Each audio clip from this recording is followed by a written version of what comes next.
Question number 1, अंतरिक्ष station कितनी speed से उड़ता है? अंतरिक्ष स्टेशन उन हिस्सों से बना है जिन्हें अंतरिक्ष यात्रियों द्वारा अंतरिक्ष में इकट्ठा किया गया था।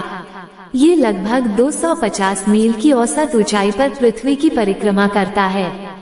ये 17,500 मील प्रति घंटे की रफ्तार से यात्रा करता है। क्वेश्चन नंबर 2, संचार उपग्रह क्या है? उपग्रह संचार को संचार उपग्रह की मदद से संचार लिंक बनाकर पृथ्वी पर दो या दो से अधिक बिंदुओं के बीच डेटा के हस्तांतरण के रूप में परिभाषित किया जा सकता है। संचार उपग्रह एक कृत्रिम उपग्रह है जो भूमध्य रेखा से 35,900 किलोमीटर की ऊंचाई पर भूस्थितिक कक्षा में पृथ्वी की परिक्रमा करता है। क्वेश्चन नंबर 3, अगर एस्टेरॉइड धरती से टकरा जाए तो क्या होगा? नासा के वैज्ञानिकों का कहना है कि अगर यह एस्टेरॉइड धरती से टकराया तो इसकी ऊर्जा सबसे घातक परमाणु विस्फोट से 24 गुना ज्यादा होगी। यह ऐसा ही है जब डायनासोर का इस धरती से पतन हुआ था। Question number 4, Mars express mission क्या था? इस मिशन का मुख्य उद्देश्य मंगल की कक्षा से उपसतह पर जल की खोज करना था।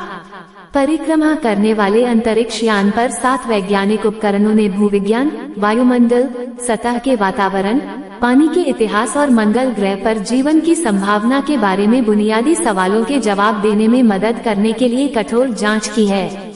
क्वेश्चन नंबर 5, रोहिणी उपग्रह का उद्देश्य क्या था? ये स्वदेशी प्रक्षेपण यान SLV द्वारा सफलतापूर्वक प्रक्षेपित किया गया पहला उपग्रह था। ये भारत का पहला स्वदेशी उपग्रह प्रक्षेपण था जिससे यह अपने स्वयं के रॉकेट पर अपने उपग्रहों को लॉन्च करने की क्षमता रखने वाला 7वां देश बन गया था। इसने SLV के चौथे चरण पर डेटा प्रदान किया।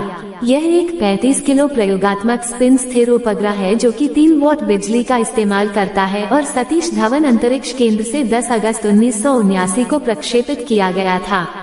क्वेश्चन नंबर 6, चंद्रमा के दक्षिणी ध्रुव पर क्या खास है? चांद से जुड़ी रिसर्च रिपोर्ट कहती है दक्षिणी ध्रुव का तापमान कम होने के कारण यहाँ पर पानी और खनिज मिल सकते हैं। अमेरिकी स्पेस एजेंसी नासा ने ऑर्बिटर के आधार पर किए गए परीक्षण में पाया था कि चांद के इस हिस्से के आसपास बर्फ है। इसके अलावा कई तरह के प्राकृतिक संसाधन भी हो सकते हैं। क्वेश्चन नंबर 7, प्लूटो ग्रह की मान्यता समाप्त कब हुई? साल 2006 में अंतर्राष्ट्रीय खगोलीय संघ की 26वीं महासभा में प्लूटो ग्रह को ग्रहों की श्रेणी से हटा दिया गया। यह महासभा चेक गणराज्य में हुई थी। प्लूटो को ग्रह की श्रेणी से हटाकर बौने ग्रह की श्रेणी में डाल दिया गया। क्वेश्चन नंबर 8, पुच्छल तारा कौन सा होता है?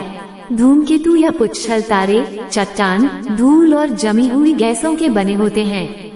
सूर्य के समीप आने पर गर्मी के कारण जमी हुई गैसें और धूल के कण सूर्य से विपरीत दिशा में फैल जाते हैं और सूर्य की रोशनी परिवर्तित कर चमकने लगती हैं। इस समय इनकी आकृति को 2 मुख्य भागों सिर तथा पूंछ में बांट सकते हैं। क्वेश्चन नंबर 9, गैनीमेड किसका उपग्रह है? गैनीमेड हमारे सौर मंडल के 5वें ग्रह बृहस्पति का सबसे बड़ा उपग्रह है और यह पूरे सौर मंडल का भी सबसे बड़ा चंद्रमा है। इसका व्यास 5,268 किलोमीटर है जो बुध ग्रह से भी 8% बड़ा है। इसका द्रव्यमान भी सौर मंडल के सारे चंद्रमाओं में सबसे ज्यादा है और पृथ्वी के चंद्रमा का 2.2 गुना है। क्वेश्चन नंबर 10, रोहिणी 75 क्या है? भारतीय अंतरिक्ष अनुसंधान संगठन इसरो द्वारा विकसित RH-75 भारतीय अंतरिक्ष कार्यक्रम की वास्तविक शुरुआत का प्रतीक है जो 1963 में इस श्रृंखला के पहले रॉकेट के प्रक्षेपण के साथ शुरू हुआ था। रोहिणी 75 इसरो का पहला स्व विकसित रॉकेट था। इसे 20 नवंबर 1967 को केरल के तुम्बा में TERLS से लॉन्च किया गया था। क्वेश्चन नंबर 11, अंतरिक्ष में सबसे ज्यादा समय बिताने वाला व्यक्ति कौन है? रूस के अंतरिक्ष निगम ने कहा कि रूसी अंतरिक्ष यात्री ओलेग कोनोनेंको ने अंतरिक्ष में कुल समय बिताने का विश्व रिकॉर्ड बनाया और अपने हमवतन गेन्नेडी पदाल्का को पीछे छोड़ दिया जिन्होंने कक्षा में 878 दिनों से अधिक समय बिताया था। लास्ट क्वेश्चन, भाभा परमाणु अनुसंधान केंद्र कब बना था? परमाणु ऊर्जा संस्थान ट्रॉम्बे को औपचारिक रूप से तत्कालीन प्रधानमंत्री श्री पंडित जवाहरलाल नेहरू द्वारा दिनांक 20 जनवरी 1957 को राष्ट्र को समर्पित किया गया। उसके बाद प्रधानमंत्री इंदिरा गांधी ने AEET को पुनर्नामित कर दिनांक 12 जनवरी 1967 को इसका नाम भाभा परमाणु अनुसंधान केंद्र रखा। दोस्तों, ऐसे ही जनरल नॉलेज के क्वेश्चनों को पढ़ने के लिए हमसे जुड़े रहें। धन्यवाद। जय हिंद।